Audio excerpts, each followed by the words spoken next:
Hi, I'm Angie, and today I want to talk to you about ganache. I got several different questions from different people about ganache. So, what's wrong with it? Why is it grainy? And I just want to answer those questions because I feel like there are a lot of questions out there. And so I make a little ganache series during the next couple of weeks. And today I want to start with what ganache really is, a little bit about the history, and what happens when you put together and mix together chocolate and cream. Let's start with the first thing. What is ganache? So ganache can be a lot of different things. It can be the center of a truffle. It also can be smooth and silky glazing, icing for desserts or sauces. The most basic ganache contains only cream and chocolate in different ratios. So if you add a little bit more cream, it's more liquidy, and if you add less cream, it's just a little bit more solids, for example, for truffles. Let's take a quick look at the history of ganache, so where this word is coming from. And there's a legend. I don't care if it's true or not, I just love the story, so I want to share it with you. One day in France, a master asked his apprentice to heat up chocolate and cream. The apprentice did what he was asked, but he was heating up the chocolate and the cream in one pot, not in two. And when the master saw what the apprentice has done, he was infuriated and screamed at the apprentice, "You ganache," which basically means "you idiot" or "you jerk." But at this time, chocolate and cream were super expensive, so the master just didn't want to throw it away. So he put it into his pastries and cakes. And as the legend goes on, of course they were sold out immediately after opening their store. That's the story of ganache. So I like this little story. I wouldn't necessarily say it's true, but I find it kind of cute. Now that we had a little bit of storytelling and we also know what ganache is, I want to show you what happens when you add cream to chocolate. Okay, to understand what's happening when we add cream to chocolate, I want to take a closer look what cream actually is and what chocolate actually is. So let's start with the cream. Cream contains of water, that's the blue stuff here,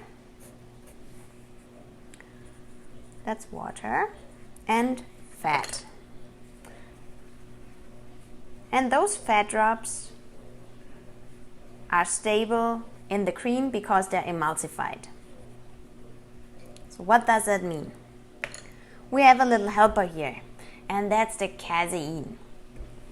It emulsifies the fat particles into water so it's stable. Because when we think about a dressing, for example, if you put oil into vinegar, it never comes together. It will never be smooth, it will always separate from each other. So the same would happen to cream if we wouldn't have our emulsifier casein. And what it does, casein has two parts. Oops. So it has a fat-soluble part and a water-soluble part. So it looks a little bit, I would say, like a snake. So the head is fat-soluble, so it attaches to the fat particles, and it also has a water part, which is soluble in water, and that's how cream is stable. And all of those casein particles are lying around our fat particles and make a stable emulsion. And if we take a look to chocolate, it's a total different story. Our medium is fat. It's a cacao butter. And in this fat are cocoa particles. So those are solid particles. Nothing needs to be stabilized or anything because chocolate is solid. And when you add cream to chocolate and you do it too fast, then we have an issue. Your ganache will be grainy and it will be separating just like vinegar and oil. It's the same thing. And in this case, the vinegar would be the cream and the oil is the chocolate. It will never be together. But the difference here is that we have this little helper, the casein, in the cream. And the casein also helps the chocolate to get emulsified into the cream or other way around. So when you add your cream to the chocolate, you have to be pretty slowly. You need a little bit of heat, and then it all comes together and you have one silky and smooth texture. So the casein helps to stabilize the emulsion. Thanks for watching my video. I hope you liked it. If you have any questions, DM me on Instagram at chocolate spiel. Leave a comment in the description below. And have a great day. Bye.